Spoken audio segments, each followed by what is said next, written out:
자, 봅시다. 우리 37페이지. 자, 262번. 아까 우리 원소 개수 구하는 거 하나 했고, 이제 262번을 볼게요. 자, 262번은 이제 딱 원소의 개수를 구하는 걸 이용해서 최대값과 최소값을 이제 구하는 문제야. 자, 먼저 보니까 x와 x는 전체 집합이 20 이하의 자연수고요.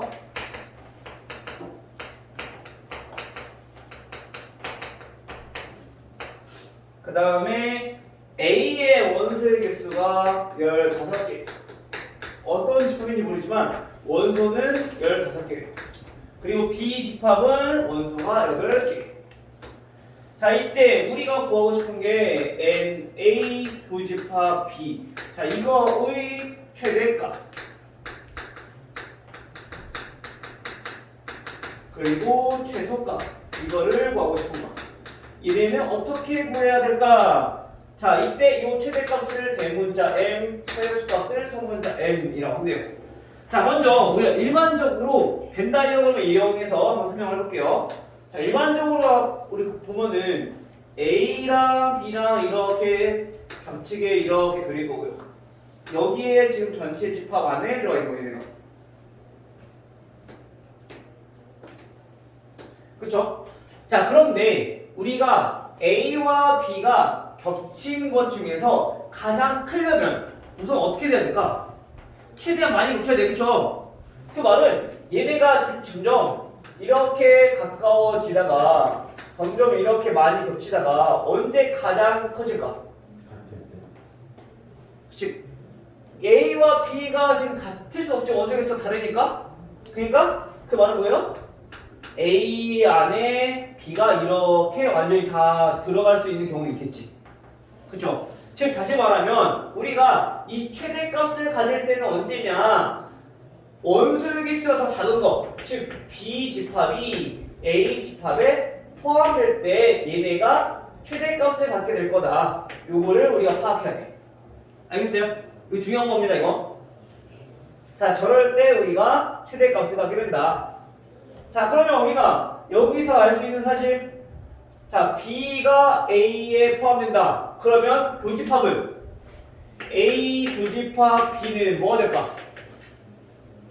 B.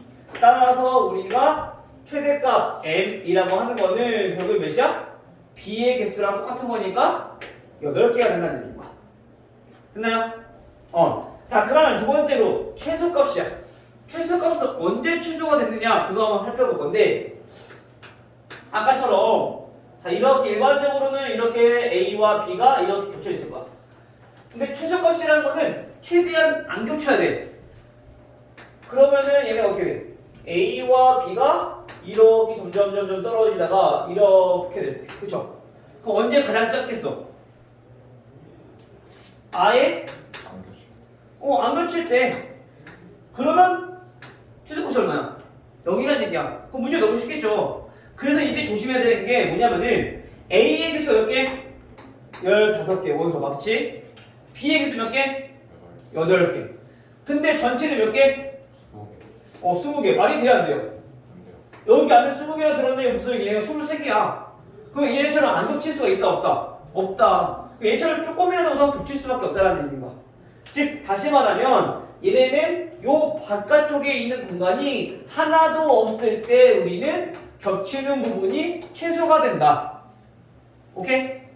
즉 다시 말하면 얘네를 그림으로 보여드리자면, 써보자면 겹치는 부분이 없을 때니까 다시 말하면 얘네는 최소값을 가질 때는 A와 B와 합했을 때 얘네는 전체 집합이 되면은 겹치는 부분이 최소가 된다라는 사실을 알아야 된다는 거죠. 알겠죠? 자, 그러면 우리가 요거를 이용해서 N, A, 합집합 B는 어떻게 구한다고요? A의 원소의 개수 플러스 B의 원소의 개수, 그 다음 A와 B를 더했어. 그 다음에 어떻게 하라고? 겹치는 부분 빼주라고. A 교집합 B 빼주라고요. 알겠어요? 자, 그러면 얘 몇 개? 15. 8 빼기 얘는 모르니까 x. 합집합은 전체 집합이라고 했으니까 20개. 따라서 x 얼마? 3. 즉 다시 말하면 최소값은 즉 얘네는 3이다 라는 얘기인 거죠. 됐나요? 그래서 우리가 구하고 싶은 게 대문자 m 플러스 소문자 m이니까 11. 됐어요?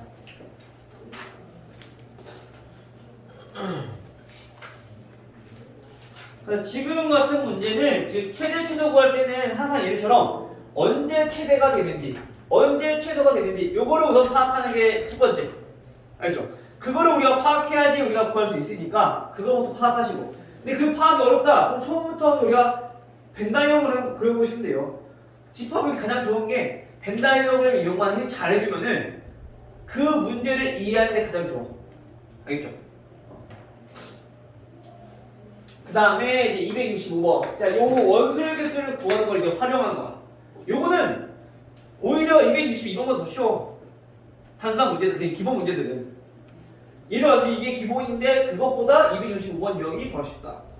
근데 이거를 우리가 집합으로 잘 표현만 할 줄 알면 되는 거야.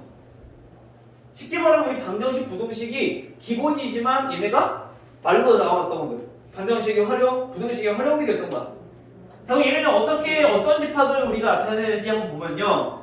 자, 265번은 어느 영화 동아리 회원 중에서 이번 달 로맨스 영화를 관람한 회원이 20명, 공포 영화를 관람한 회원은 17명, 로맨스 또는 공포 영화를 관람한 회원은 29명이었다. 이때 로맨스와 공포 영화를 모두 관람한 회원은 모두 몇 명입니까? 물었어.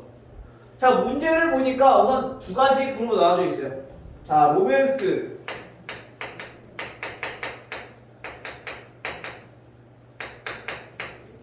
자, 로맨스 영화를 관람한 사람. 그 다음에 공포 영화를 관람한 사람. 그렇죠?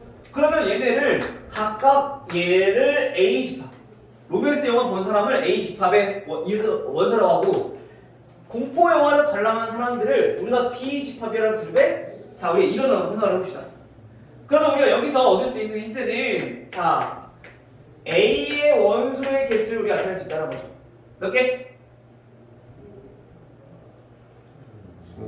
20개. 로맨스 관람한 사람이 20명이라고 했으니까 회원들이. 그치? 그 다음 B. 공포 영화를 관람한 사람은 17명. 됐죠? 근데 이때 공포 영화 또는 로맨스 영화를 관람할 때 또는 뭐야 그랬어? 또는 뭐야? 둘 중에 하나를 보거나 둘 다 보거나 어쨌든 보는 사람들이 얘기하는 거잖아. 그렇지? 즉 다시 말하면 뭐예요? A 합집합 B를 나타내는 게 얘가 뭐다? 로맨스 영화 또는 공포 영화를 관람한 사람이 요게 이렇게 나타낼 수 있다. 됐어요? 그럼 얘가 몇 명이라는 얘기야 지금? 9명이라는 얘기인 거죠. 따라서 우리 합집합의 개수 아까 어떻게 구한다고요? A 합집합 B의 원소의 개수는 A의 원소의 개수 플러스 B 원소의 개수 그다음 마이너스 A 교집합 B의 원소의 개수. 됐죠? 그럼 우리가 합집합은 알고 있어. 자, 29명. A도 알고 있어. 20명. B도 알고 있어. 17명. 얘는 뭐야? 교집합은? 얘가 의미한 건 뭘까? 교집합은 뭐라 했어? 공통인 거. 즉 로맨스 영화를 보고 공포 영화를 본 사람. 쉽게 말하면 둘 다 관람한 사람이 지금 교집합인 거지. 맞아요? 즉 따라서 요거를 우리가 x라고 하면 되겠네. 따라서 x는 얼마?